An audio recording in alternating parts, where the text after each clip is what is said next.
ये जो व्यक्ति आप अपनी स्क्रीन पर देख रहे हैं, इसका नाम है संजय रॉय।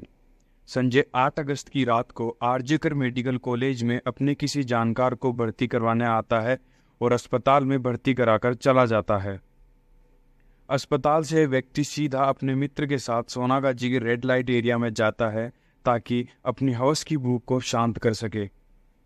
फिर कुछ समय बाद संजय अपने दोस्त के साथ दूसरे रेड लाइट एरिया में जाता है, लेकिन वहां से इसका दोस्त तो चला जाता है और संजय रॉय अपने फोन में पॉर्न देखता हुआ वापस अस्पताल पहुंचता है। अस्पताल पहुंचकर अस्पताल की पीछे की दीवार के पास बैठकर शराब पीता है और फिर अस्पताल में चला जाता है। हॉस्पिटल में कई जगह घूमने के बाद, अलग अलग रूम्स में सर्च करने के बाद करीब सुबह के 3-4 बजे संजय सेमिनार हॉल में घुसता है। सेमिनार हॉल में विक्टिम अपनी ड्यूटी से रेस्ट लेकर सो रही थी। उसे सोता हुआ देखकर संजय जबरदस्ती करता है, मारपीट करता है और अंत में विक्टिम की हत्या कर देता है। अब सवाल यह उठता है कि इस व्यक्ति में यह सब करने की हिम्मत आई कैसे, और कैसे जब मर्जी और जहां मर्जी अस्पताल में घूम रहा था। दरअसल संजय रॉय कोलकाता पुलिस में एक सिविक वॉलेंटियर था और इसने अपनी ड्यूटी इसी अस्पताल में लगवा रखी थी।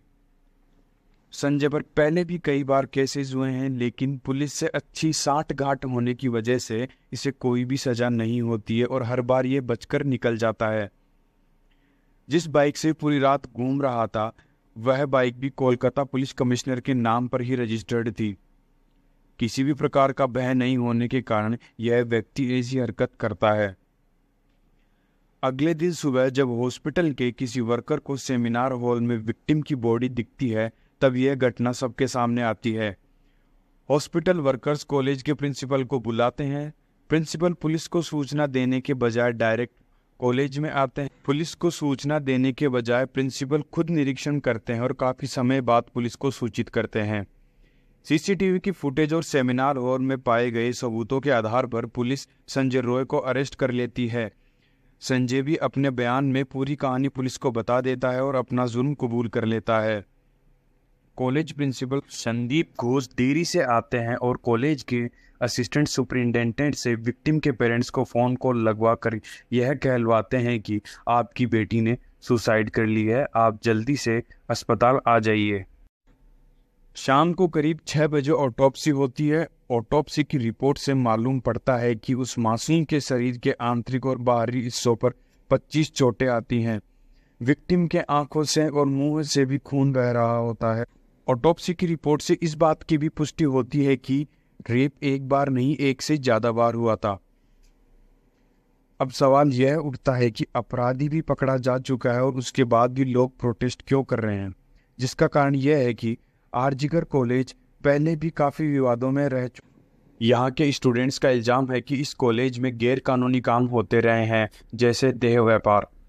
इसी अस्पताल से जुड़े कई लोग जैसे सौमित्र विश्वास, अरिजीत दत्ता, प्रवीण गुप्ता, प्रोफेसर गौतम पाल, महिला डॉक्टर पौलमी शाह, इन सभी ने इस कॉलेज में चल रहे करप्शन को लेकर अलग अलग समय पर आवाज़ उठाई और हर बार इन सभी की रहस्यमय तरीके से मौत हो जाती है।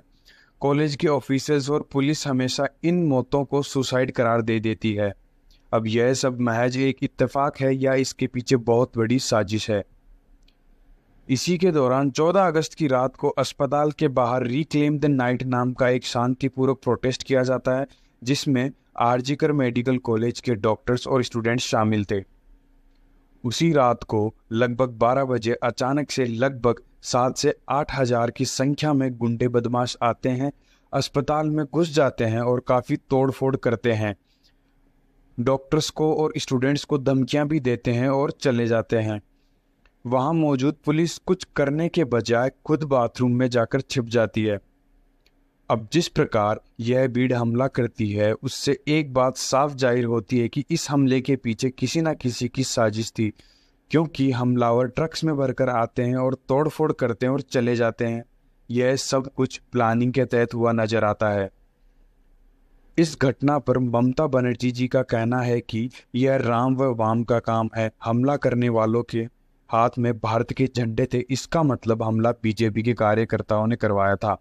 लेकिन हमला करने वालों में कुछ की पहचान हो जाती है और उनका संबंध टीएमसी पार्टी से निकलता है।